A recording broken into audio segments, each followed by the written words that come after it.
F&B industry is still the most robust now for the franchising industry. The openings are more than the closings. Maybe the closing down they report lah. The opening nobody reports ma. When you can conquer Singapore, then the rest will be easier lah. So when you set up an entity in Singapore, you get some kind of recognition worldwide. You can use Singapore as a springboard to the Southeast Asian country. You give all your recipe except something that can survive the long haul transit. And that is something that you keep a secret. Singapore doesn't have a single comprehensive franchise or franchising law. Our neighboring countries all has got franchise law except Singapore.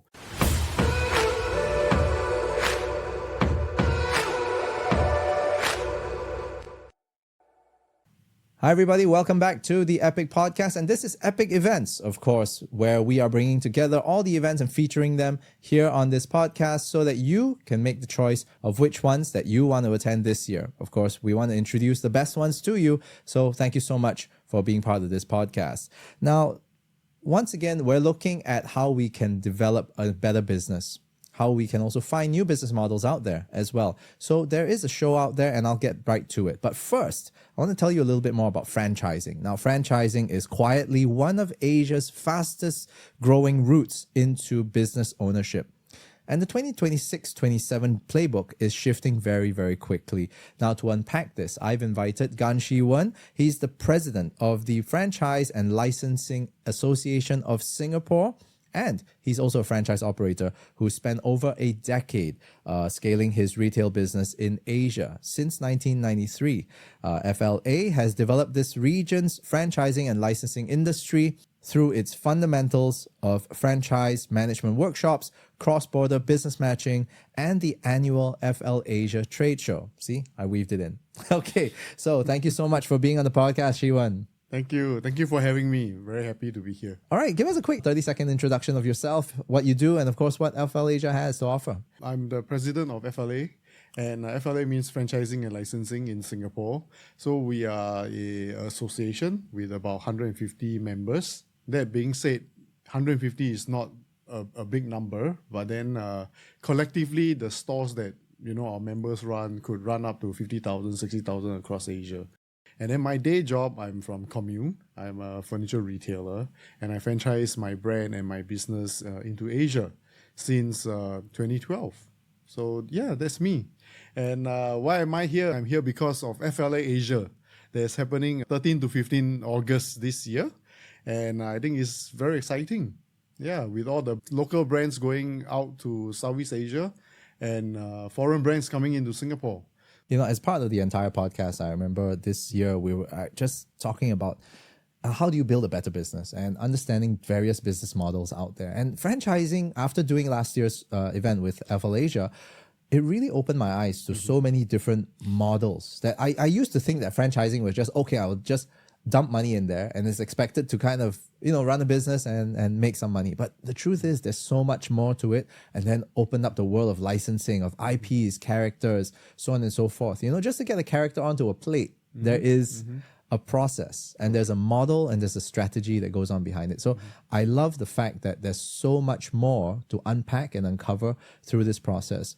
And I thought that as an aspiring entrepreneur, as somebody who's trying to run a business, these are other models for us to learn from and for us to grow. So now comes the hard part. You've got to tell me a little bit more about what the franchising landscape looks like in 2026, really, and probably beyond.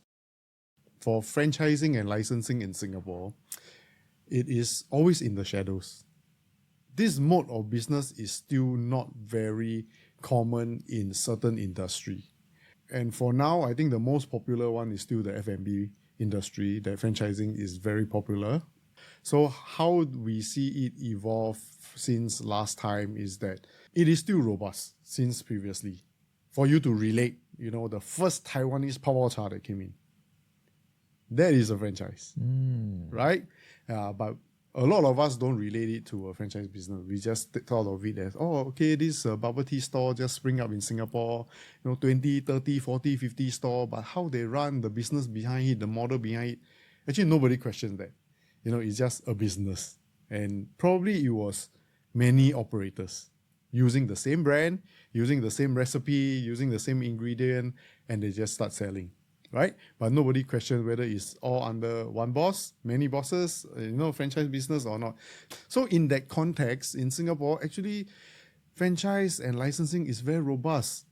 So how I see that this is evolving, especially in the landscape now, is that, number one, it is a very good business model because of the climate, the business climate now, which is not very good. Franchising or licensing reduces the cost if you are the brand owner, right?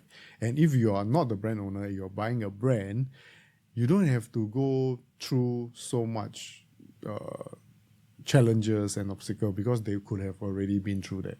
They will have a success story. You will just have to invest in it and use whatever their know-how, and then you could start a business. So it's the road less traveled. You avoid all those, the ups and downs. It only, I wouldn't say it's all ups, but it has some security to that when you use somebody's brand. And the HQ, the brand owner, will definitely do marketing for you. So how it evolved since 2022 till now. 2022, we see there is a huge onboarding of a lot of business to digitalization, which is just basic e-commerce, data collecting, data analytics. Then comes ChatGPT that everybody use probably for back-end operations, again, same thing to ease data analytics, CRM. But now it became from sales, back-end to front-end.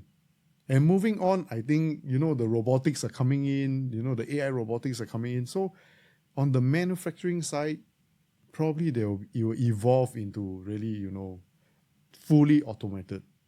Not just machine automation, but really using robotics, using analytics, using, whatever the AI know to make sure that things are correctly, or maybe just produced just in time without a human involved. Then if I were to say, touching on brand owners, franchising, in the terms of franchisee, now you don't even need anyone to write your franchise SOP for you. You just need to key into a chat and they will actually draft everything. Or you can, log in what you do every day and boom, it's out there. From what you're saying, it sounds like it's getting easier to start a franchise. It's easier to become a master franchisor in that sense, right? At the same time, what are the consumers looking for right now? I think consumers now, because also a few things that happened in the recent few years. One is COVID that changes a lot of consumer behaviors. And then, of course, the embracing of AI that changes everybody's behavior, be it online search or be it receiving services, right? So what I will see, what customer wants now is the ease of looking for information, and then coupled with the ease of looking for you physically. And if they do come to your physical store, they actually, I wouldn't say expect. The expectation is like given already. They expect a certain level of service, certain level of shopping experience. Then that caters to them. Okay, so shopping experience last time could be, the shopping journey, then how your staff and all this. But now you have to have some type of technology infused into your experiences. The wow factor is different now, right? Back then, like what you said, we would walk into, back in the day, there was department stores like John Little and, of course, these are all unfortunately gone already. But even going into furniture shops or beddings, for example, if you go in there, the wow factor in the past used to be an actual person who would welcome you and greet you and make you feel special. It's very much like the doorman at the hotel, right? I think the listeners have probably heard this one before. And there's a lot of value to that. But what's interesting now is that with the integration of technology, right? IKEA had the AR app, which you could then put furniture in your house. That's a wow factor. And it makes it easier, like what you said, to ease the customer into that transition.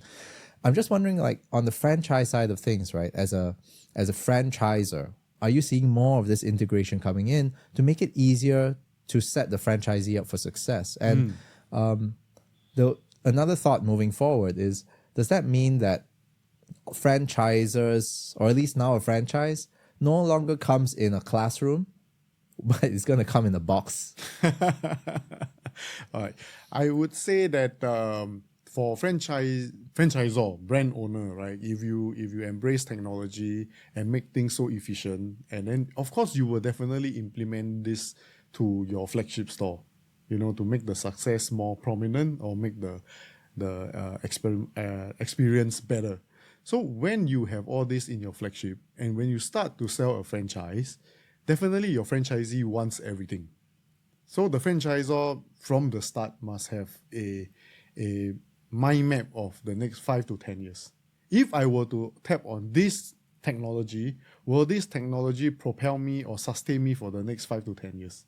So that I'll be able to cookie cut across all my stores, franchisee stores across the world.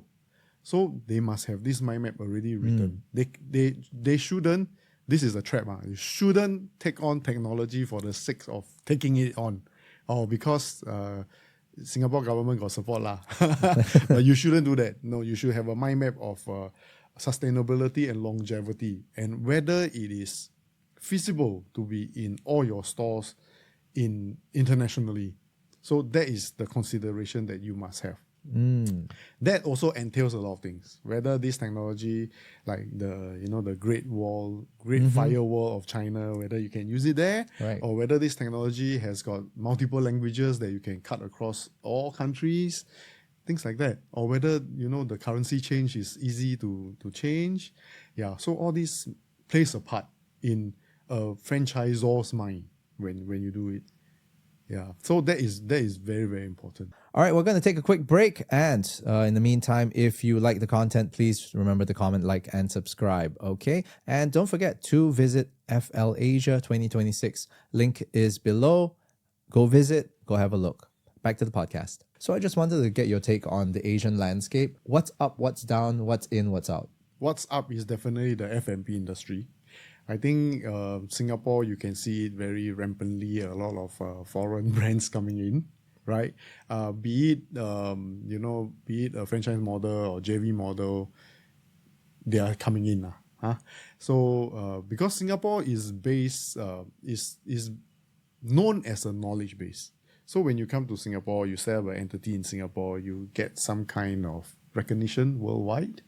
And then you can use Singapore as a springboard to the Southeast Asian country, definitely. And F&B industry is still the most robust now for the franchising industry, I would say. And what we can see is that more and more brands are coming in, using us as a testing ground for Southeast Asia because of our demographics. We have all kinds of people here.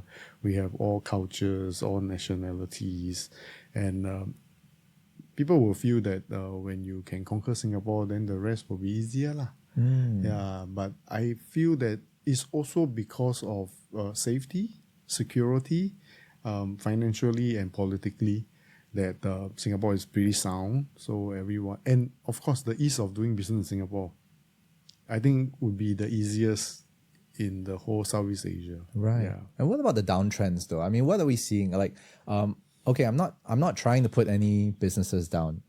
There are very challenging markets that I just want to be very open about it, whereby we know it's a challenging market and it may give the impression that it's down, but actually it's not. For example, gyms. Gyms have evolved from time to time, but yet one of the largest franchises, right, of gyms is constantly just churning out more and more gyms already. So, the irony is this: we're seeing gyms close down, but we're also seeing a lot more rise up. Correct. So I just wanted to debunk this with you. Yeah, what you say, again, is true, because this is what we hear on the news about our local F&B as well. Yeah, but the stat says that the openings are more than the closings. Maybe the closing down they report lah. The opening nobody reports ma. The closing down, you read the news. Opening, you go to social media. Correct. But what we are seeing is, I wouldn't say it's a downtrend. I would say that it is due to consumers' shopping behavior that is impacting physical retail stores. So understand. all these physical retail store has to quickly pivot to online shopping, while the physical store remains as a experience center. Yeah, and for Singapore, a small country, perhaps there is a need for consolidation. Yeah, because it's small, yes, because we all have the mentality that, oh, Singapore is small, having multiple stores nearer to your consumer is correct. Yes, it may be correct pre-COVID. It may not be now because the behavior has changed, and also coupled with AI. A lot of things can be done online, and for consumers that is unsure or wants to experience some shopping journey offline, online, offline, then yes, you still need a physical store. Yeah. But not in numbers, lah. I would True, say. true. Yeah. I was talking to a couple of other people a while back, and it's interesting because those that went to e-commerce or started with e-commerce then started to open up pop-ups after Yes, that, correct. right? Physical. And the other way around was that the retailers then had to go online as well. So eventually, omnichannel was it's now becoming a must-have. It's no longer a choice. Yeah. At the same time, I also want to get your take on this, which is you see so many of the various customer segments where the franchisors are tackling. Which are the segments that you think should get a bit more attention, apart from furniture? I think furniture is one of those that should get a little bit of attention. Why I say that is because a lot of people thought that the furniture industry is a sunset industry. But then in the context of Singapore, it's actually not. Because of the BTOs from the government coming out every quarterly, there's always a market. It's like the pool is there, go grab it. And then it's not, and Singapore is so safe that it is, the HDB BTO is not affected by political, it's not, yes, it's affected by economic, but not so much. Every quarter still push out 20,000 flat, 20,000 flat. So a lot of people see this, not good. This industry not good. Furniture industry, sunset, nobody wants to do. But now we see a rise in young entrepreneurs coming into this industry. Yeah, you're right. Like, I'm seeing a lot more mattresses, beddings, and even I think handcrafted furniture is all coming back as well. Yeah. So very interesting market that now that you bring it up. Is there something else as well? Retail law. Retail, still retail. Retail, still retail. It's not because of the franchise model or licensing model. I think it's the environment that caused this to be a little bit of a slowdown. Definitely one is, manpower. Who wants to work retail and work on the weekends? This is, I think, a problem that cannot be solved. Right. Are there any new innovations in the franchising and licensing world that you're kind of seeing and you're going, hey, it's kind of popping up and starting to grow? Just want to sneak peek into what you're seeing. I think now a lot of franchisors, they are all testing how to do things differently and all tapping on what is available out there. What is available meaning, digital tools, AI tools, to see how they can actually better, both prongs are, one is better manage their franchisees. Second one is better help the franchisee manage customers. Yes. So there are two prongs that a franchisor must do. Yeah, so I think a lot of them are tweaking because it's pretty difficult to get any investor to want to open a physical store. So maybe, selling retail can go on e-commerce rather than a physical store, or the brand owner will open a store and have many franchisees around helping him sell, but using a physical store. So the model hasn't changed. It's just the way of operation changes only. Oh, I see. Yeah.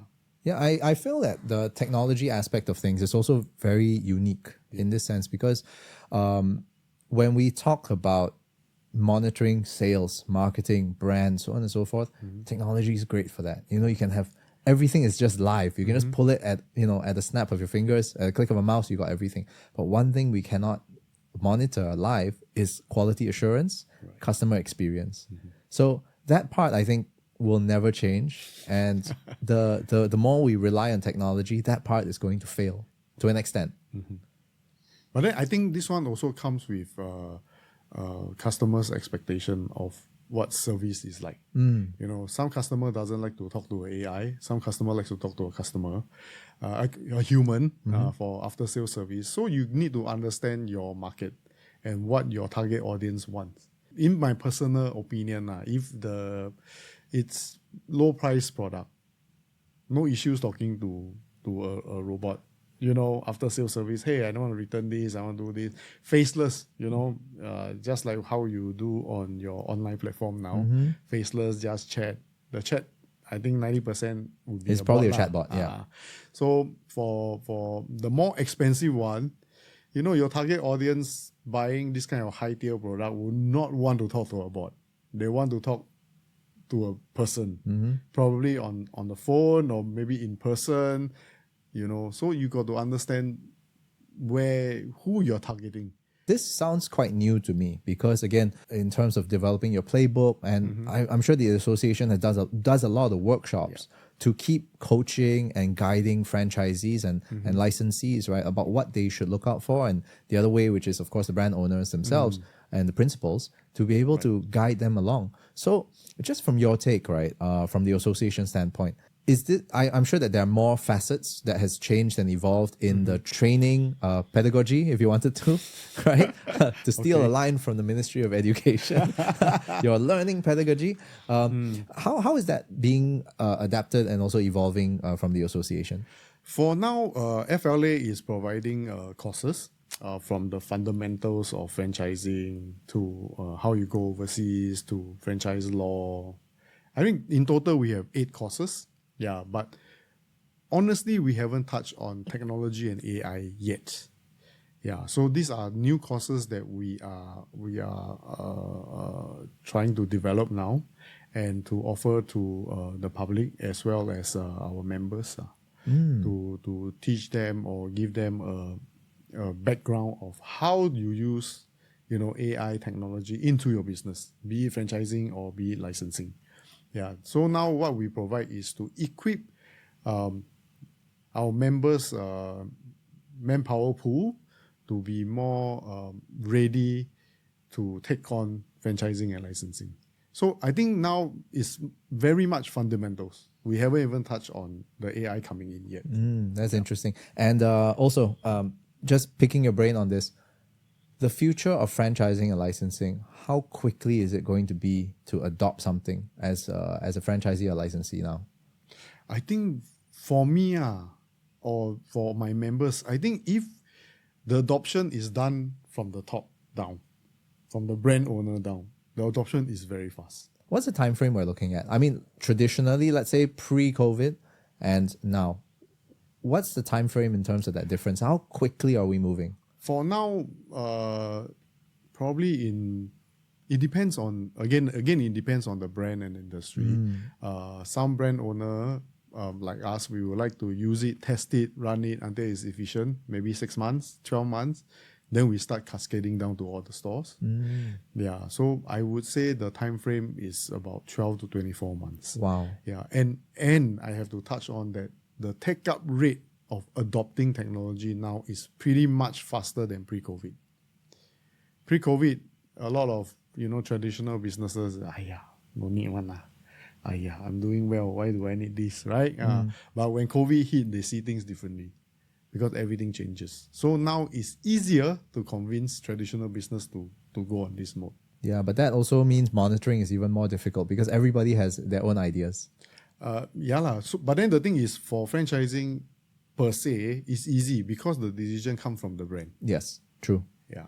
Earlier on, you were talking about the association having some workshops and all that. Now, I'm just wondering, as a franchisee or prospective franchisee, you know, is it something that I should just approach the franchisor first and go, hey, I want to do this? Or should I kind of get in touch with the association and also tap on the experience that you have? Best advice is approach FLA first. Why FLA first? Because we can determine whether, you know, the person that you approach and or could be our member. And the most important one is that if you want to franchise your brand, we have the network. And our members are all already practitioners. So you will be, talking to people that is already doing, rather than, going around asking someone to take on your brand when they have no experience and things like that. I mean, they can say all they want, but then there's no security. That's number one. Number two is that if you approach FLA, we can be sure that we can provide all the training to your franchisees.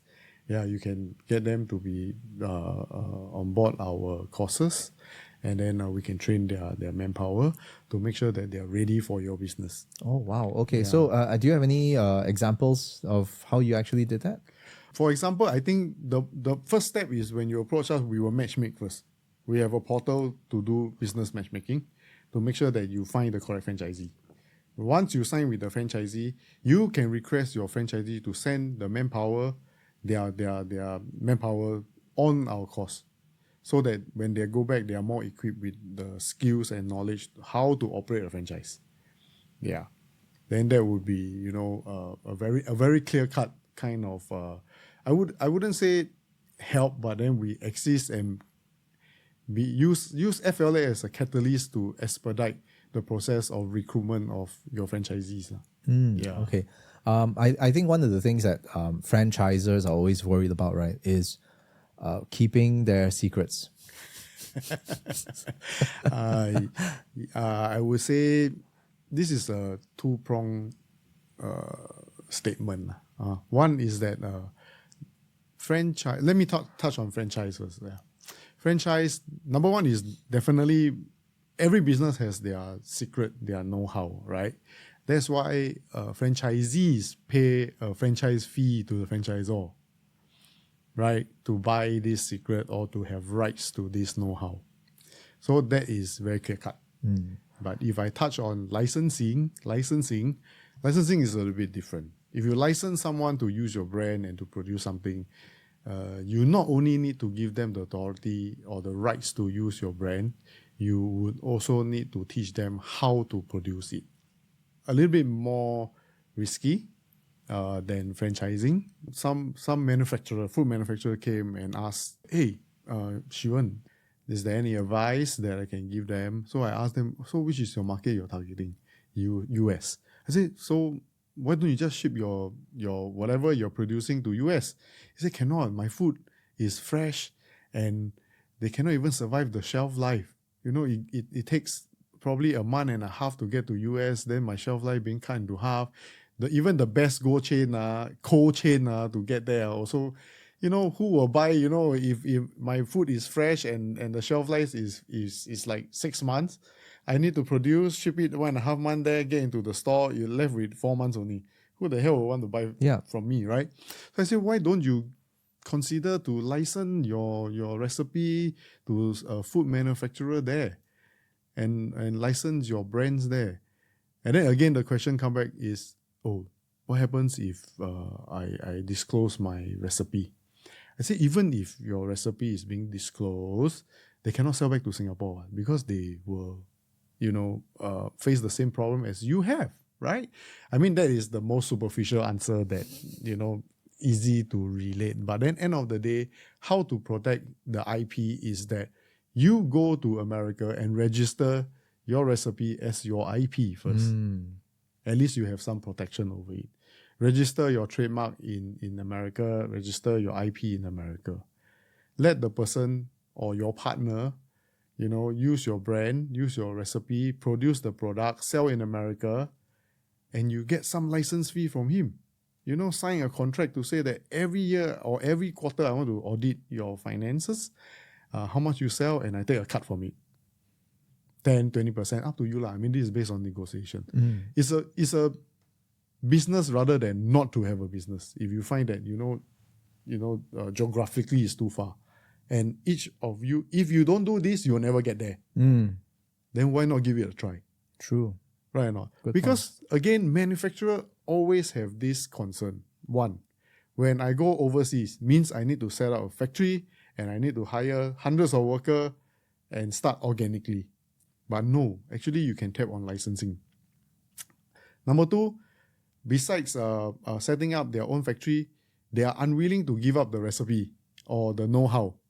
what you do is you license your know-how already. You have the IP rights already. You give all your recipe except something that, can survive the long haul transit. And that is something that you keep a secret work. That's very interesting. I see a lot of parallels between what you are talking about and also as any other business owner, right? That I want to work with people, but I can't give them everything. There has to be one thing that makes sure that I still have leverage to an extent. So, Shee Wen, something that's always very interesting about business owners is that they all have one thing in common. There's always something that keeps them up at night. So, from your end, I'm just wondering, what keeps you up at night? For me, as a president of FLA, I think what keeps me at night, up at night, is the concern about the brands coming into Singapore and start selling franchise. Yeah, why I say that is because Singapore doesn't have a franchise law. Sorry, say what? Singapore doesn't have a franchise law. Wait, sorry, this is Singapore. We have law for everything. Yes, you heard me right. Singapore doesn't have a single comprehensive franchise or franchising law. Okay, yeah. Please tell me more. And our neighboring countries all has got franchise law except Singapore. Singapore's all this franchising and all only constitute as a common contract law. There's no franchise law, and you must know that FLA members abide by a code of ethics. Before we sell, we have to be transparent with our contracts, our offering, and then when we sign the contract, there is a cooling period where the franchisee can actually cancel or terminate it without any penalties. So these are just very, very touch and go examples that of our code of conduct. Yeah. So I think in Singapore, why am I having this concern is that many a times when there are some fraudulent scams or fraudulent tradings or scam or fraud, you don't usually flag it as a franchise scam. It's just a business scam. It's just a contractual scam, So it's not written down in the books to say that, franchise is something that we need to look at, and maybe there's some slight regulation that needs to be put in place so that we can at least overcome or deter this kind of fly-by-night scamming going on. So if it's not flagged as a franchise scam, nobody's going to do anything, right? It's just a contract law, business contract law, or business contract fraud. And I don't think it's very healthy for the businesses in Singapore. Why is that so? Number one, of course, to prevent that. Number two is to collect data and statistics. I know the data and stats for my members who have registered with me, but I don't know about a lot of others. Right? There are so much of franchising and licensing out there that FLA has no data on. And I believe our stat board doesn't have this data as well. So, yeah, it's true. Yeah. So a few things, there is, when you register as a business entity in Singapore, the SSIC codes doesn't have franchising, licensing. Okay. Yeah. And why don't have? I mean, it's a mode of business, right? It's a primary activity and a secondary activity, right? You can be primary activity franchising or being a franchisee, secondary activity being retailer or F&B, but no, don't have. I don't know why it's not a standard code there. But if it's a standard code, then we will know which company is doing franchising and licensing, right? Yeah. Then second is that when a foreign brand comes into Singapore and register IP in Singapore, I think we don't really question why you register IP in Singapore. Whether you are coming in to a JV arrangement, or you are coming in on your own opening a flagship store, or you are registering your IP to actually sell your franchise in Singapore or sell your license in Singapore. No question asked. So I think it's pretty worrying in the likes of the current 1 or 2 years in Singapore that so many foreign brands are coming. I think the negative side is that you hear a lot of local Singaporean brand closing down, but you don't hear them. You don't hear any of the Singaporean brands opening. It's all the foreign brand opening. Yeah, it's not that for us to put any more red tapes on business coming in, but it's good to make them at least abide by the code of conduct, code of ethics, to be fair, some pre-sales evaluation by FLA or Stat Board, and to collect data and to make sure that they are sound, fair, transparent, and legitimate before they can start selling a franchise. So what's FLA going to be doing about this? Don't know lah. Hopefully somebody out there will hear me. No, I'm trying very hard to do two things. One is to educate the public and businesses or entrepreneurs on this aspect of things. Second is to actually talk to government agencies to see what we can collectively do something for the community in Singapore. Yeah, it sounds like there needs to be a lot of education on this, because as a franchisee and a franchisor, the franchisor should know and they should understand, and franchisees should ask for it as well for their own protection. Correct. So that being said, I think it's something worth fighting for, and really wishing you all the best for that. Thank you very much. I hope I can do something about it in my term. I think we've talked a lot about franchising and licensing, and of course there is the upcoming event, Franchise and Licensing Asia 2026. Yes.